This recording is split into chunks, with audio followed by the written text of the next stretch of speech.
Hi friends, it's your pal Scott Garibay, and today we are going to talk about Dungeons and Dragons Fantastic Q2 of 2025 and the fantastic numbers that came back. So Dungeons and Dragons had a fantastic Q2, so let's dig into the numbers.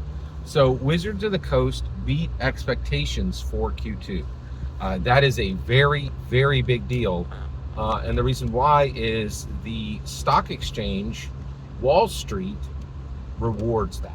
They really want you to set achievable goals and exceed those goals, and that's exactly what Dungeons and Dragons did.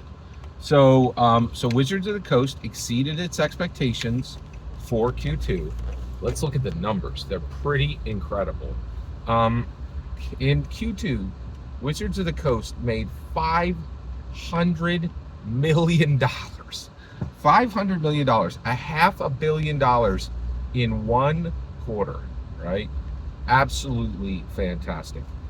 $240 million of that was operating profit. That was, by the way, that 500 million, that was revenue. Okay, so $500 million in revenue, and then how much of that is operating profit?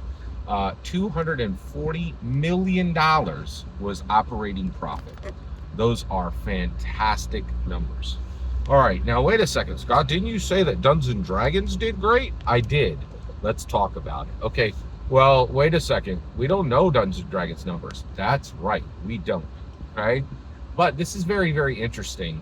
I'm a huge fan of the movies, and so every week I listen to for like 15 years. I've been listening to one person give box office numbers, right?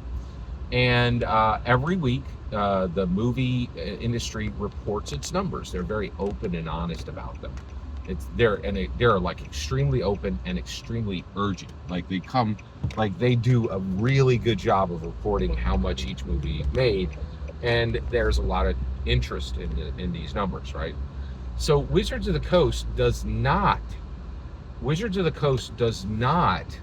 actually give numbers for Dungeons and Dragons. They report everything that they want and nothing that they don't. They're like, so sometimes they'll give a little bit of a clue of what D&D has done, but they never break out D&D's numbers.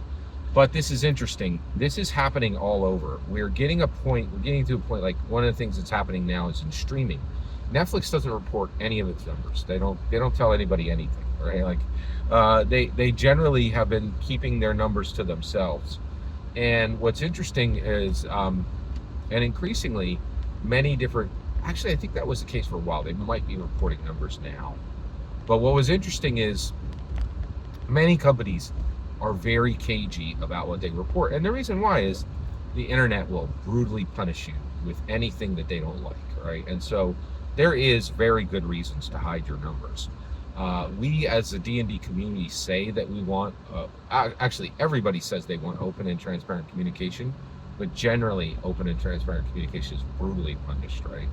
So, but what was interesting is, even though D&D's numbers are not reported, people still want these numbers. So the numbers that I just reported, they came from Mastering Dungeons, Teo Sabadia, and Sean Merwin's channel when they covered Q2's numbers, right?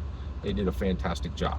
But they have a friend of the show, and every time the quarterly numbers come through, the friend of the show takes those numbers and does calculations using information that he's had from the past, and he projects what portion D&D made of the overall numbers that were created.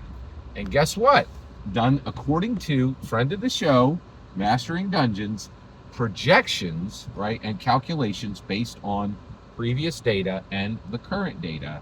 He projects. He says, this is my view of what Dungeons and Dragons numbers are.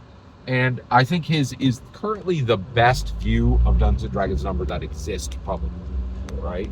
And he said that that Dungeons and Dragons is up 7% for this quarter. So they're up 7% over last year, which is fantastic. So this was a phenomenally successful This was a fully phenomenally successful quarter, and everything's shining gold for Dungeons and Dragons. Every single word you just heard in this every single word you just heard in this video is my humble opinion. Nothing more, nothing less. The important part is when I get to hear your humble opinion, when you get in the comments and send your traffic. Please consider liking, subscribing, and have a fetch millennium.